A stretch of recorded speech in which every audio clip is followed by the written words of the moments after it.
Hey guys, welcome to Found Flicks. The much anticipated Harry Potter spin-off Fantastic Beasts and Where to Find Them is a brand new separate adventure taking place in New York in 1926, well before little Harry was even born. We know they intend to have 5 films in the series, and at least the next one and possibly all of them will be directed by series stalwart David Yates, who helmed the last 4 HP movies. So while they are their own separate story and time period, there are actually several ways that this story and characters connect to the original series in some interesting and surprising ways. The thing about the Potterverse is there is so much backstory to pretty much everything and everyone, even if we don't see much of it in the movie at all. And some information we already have now will certainly play heavily into upcoming installments of Fantastic Beasts. So beware, there's going to be spoilers flying all over the place. So don't blame me for spoiling, okay? Cool. So let's get into Fantastic Beasts and how it factors into the world of Harry Potter. There are several smaller kinds of references, like I mentioned by Newt about his famed manuscript Fantastic Beasts and Where to Find Them, Quidditch jokes, shoutouts to Dumbledore and Hogwarts, and an appearance by the Deathly Hallows, on a necklace given to Credence by Graves. I thought this was a huge reveal involving the Hallows at all, but then I saw the character poster for Graves and it's right on there. So no huge surprise at all, apparently. Also, from what I can figure, essentially every one of Newt's creatures was featured at some point in the book series. For example, Niffler was used by Hagrid for class in Goblet of Fire, a Bowtruckle was used to describe Harry, also by Hagrid in Deathly Hallows Part 1, and the Thunderbird was mentioned first in Pottermore. Like I said, they've all made some appearance or reference previously, but their first on-screen incarnations are seen in Fantastic Beasts. Now on to Newt. Just like Harry, he also attended Hogwarts, but again many years earlier. Though apparently there is one time in the original films where Harry and Newt were in close proximity. In Prisoner of Azkaban, Harry gets a hold of the MARAUDER'S map, which shows the location of everyone in the school. One of the names glimpsed is none other than Newt Scamander. This is probably just an Easter egg, not really expected to be canon, as Newt would be very old by the time Azkaban takes place,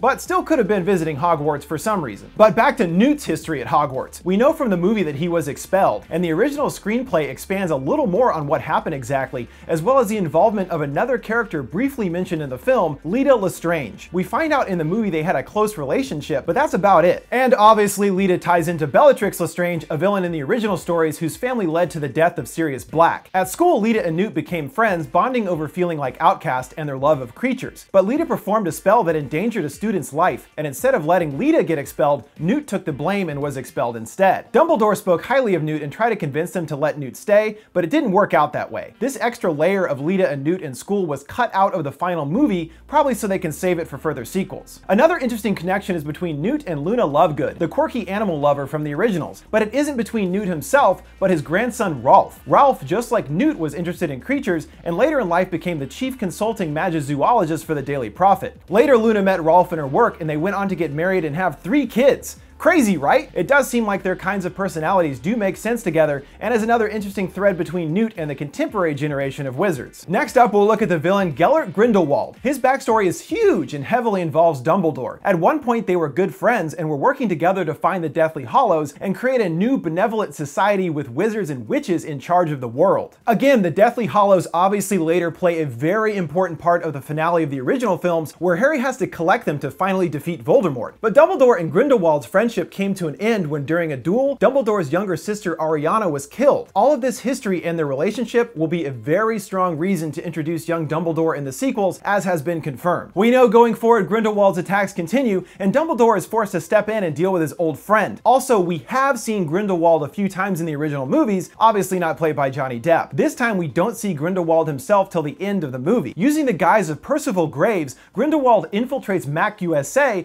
in his search for what is known as an obscurial. This is what happens to a child with untrained magical abilities. Their powers manifest themselves in dangerous and uncontrollable ways. But how did Grindelwald know about obscurials in the first place? This is where things get interesting. Dumbledore's younger sister that I mentioned also had magical abilities and was attacked by muggles in her youth. Apparently since then she hadn't been the same and had uncontrollable bursts of power, even resulting in her mother's death. Though the specific term isn't used, it sure sounds like Ariana was an obscurial to me, and perhaps how Grindelwald first became aware of their overwhelming power. power. Now on to looking at what we can expect in the upcoming sequels. We of course know that Grindelwald will be back, despite being taken into custody at the end of the film. And I have a feeling that the way we will see LETA LESTRANGE introduced is as one of Grindelwald's minions in his growing army, as later the Lestrange family are sided with Voldemort. I'm sure seeing his friend working for Grindelwald will no doubt cause a lot of personal conflict for Newt. Also, Grindelwald is currently in 1926 in possession of the Elder Wand. I don't think this is the wand he uses as Graves, however. The Elder Wand is considered the most powerful wand ever created